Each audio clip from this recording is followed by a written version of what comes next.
The rocks that compose the spectacular mountain scenery of the Teton Range were mapped by U.S. Geological Survey geologist Dr. John C. Reed, Jr. between 1962 and 1970. The project entailed months of field work away from home. In this video recording, Jack's wife, Linda Reed, describes the life of the field geologist's family. She was filmed in July 2013 on the shores of Jackson Lake, near the cabin that served as their base camp in the summer of 1965. My name is Linda Reed. I'm Jack Reed's wife, and I've been asked to talk a little bit about what life was like here during the years that it was being mapped for the Park Service through the USGS.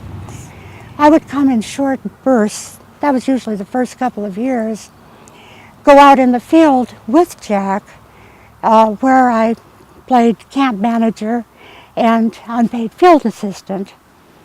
And of course, part of the job was to bring provisions from Denver that may be hard to get in what was then not exactly a well-provisioned area.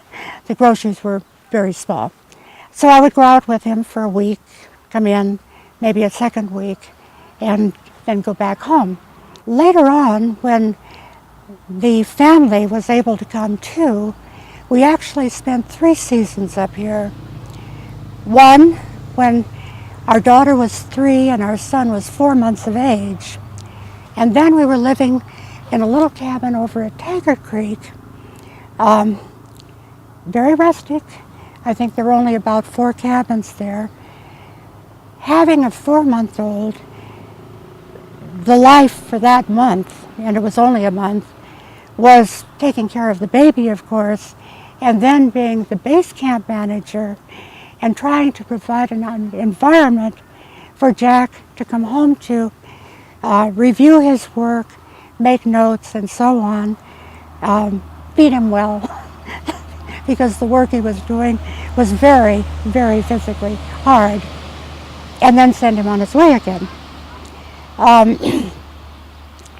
can't say that that was my favorite summer, because with a 4-month-old you don't have a lot of ability to sightsee and so on.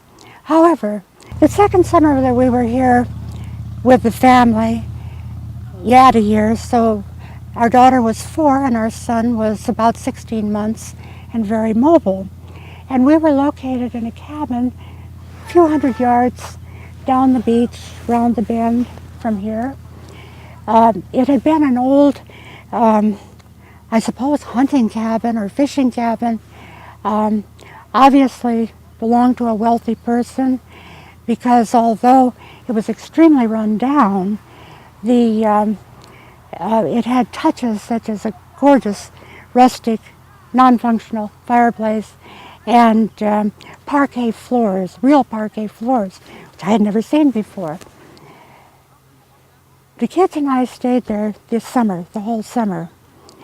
And Jack would make some traverses that were multi-days, some that were just day-long. My job was to be the base camp manager, and also that year, because we had been here long enough that we got to know some of the people in the Park Service, I sort of became the social director too, as well. In many ways, it may appear that this was an unbelievably wonderful vacation, and it was for us, although I returned to the point that there were responsibilities involved and that they were primary, and that we worked around Jack's schedule in every way. So that what I've come away with is an appreciation for a unique opportunity to enjoy an area in depth, to enjoy it at my own time, to teach the kids the basics, and at the same time to feel that I was contributing to Jack's project.